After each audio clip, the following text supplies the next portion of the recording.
Chapter 23. Ruggedo Reforms. It did not take them long to regain the royal cavern of the Nome King, where Kaliko ordered served to them the nicest refreshments the place offered. Ruggedo had come trailing along after the rest of the party, and while no one paid any attention to the old king, they did not offer any objection to his presence or command him to leave them. He looked fearfully to see if the eggs were still guarding the entrance, but they had now disappeared, so he crept into the cavern after the others, and humbly squatted down in a corner of the room. There Betsy discovered him. All of the little girl's companions were now so happy at the success of Shaggy's quest for his brother, and the laughter and merriment seemed so general, that Betsy's heart softened toward the friendless old man who had once been their bitter enemy, and she carried to him some of the food and drink. Ruggedo's eyes filled with tears at this unexpected kindness. He took the child's hand in his own and pressed it gratefully. "Look here, Kaliko," said Betsy, addressing the new king. "What's the use of being so hard on Ruggedo? All his magic power is gone, so he can't do any more harm, and I'm sure he's sorry he acted so badly to everybody." "Are you?" asked Kaliko, looking down at his former master.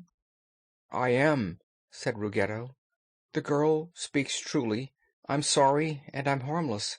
I don't want to wander through the wide world on top of the ground, for I'm a gnome. No gnome can ever be happy any place but underground." "That being the case," said Kaliko, "I will let you stay here as long as you behave yourself, but if you try to act badly again I shall drive you out as Tititi Hoochoo has commanded, and you'll have to wander." "Never fear, I'll behave," promised Ruggedo. "It is hard work being a king, and harder still to be a good king, but now that I am a common gnome I am sure I can lead a blameless life." They were all pleased to hear this, and to know that Ruggedo had really reformed. "I hope he'll keep his word," whispered Betsy to Shaggy. "But if he gets bad again we will be far away from the Nome Kingdom, and Kaliko will have to tend to the old gnome himself."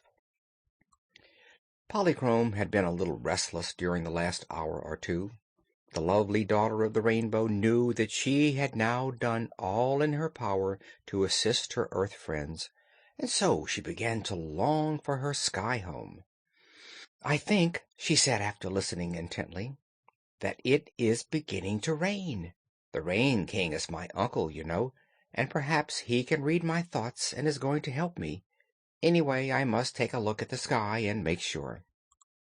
So she jumped up and ran through the passage to the outer entrance, and they all followed after her and grouped themselves on a ledge of the mountainside. Sure enough, dark clouds had filled the sky, and a slow, drizzling rain had set in.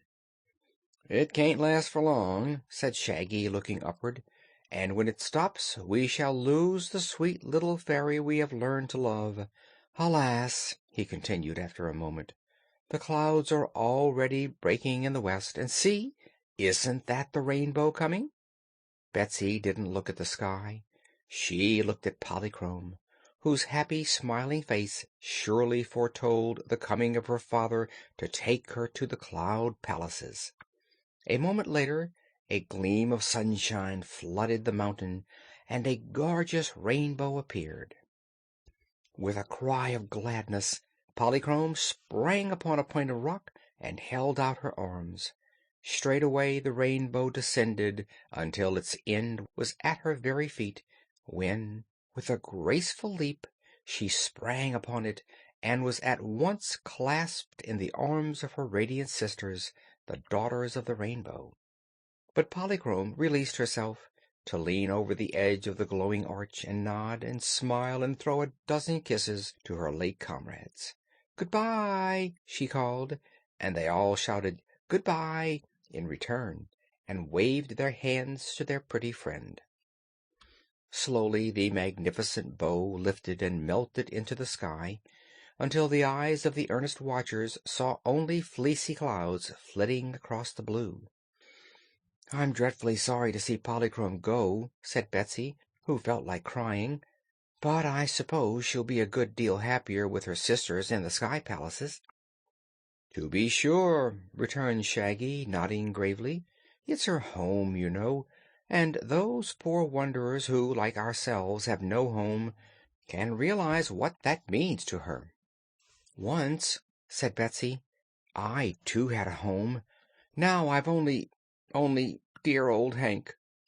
She twined her arms around her shaggy friend, who was not human, and he said, "Hee haw," in a tone that showed he understood her mood. And the shaggy friend, who was human, stroked the child's head tenderly and said, "You're wrong about that, Betsy dear. I will never desert you." "Nor I," exclaimed Shaggy's brother in earnest tones. The little girl looked up at them gratefully, and her eyes smiled through their tears. "All right," she said. "It's raining again, so let's go back into the cavern." Rather soberly, for all loved Polychrome and would miss her, they re-entered the dominions of the Nome King. End of chapter 23.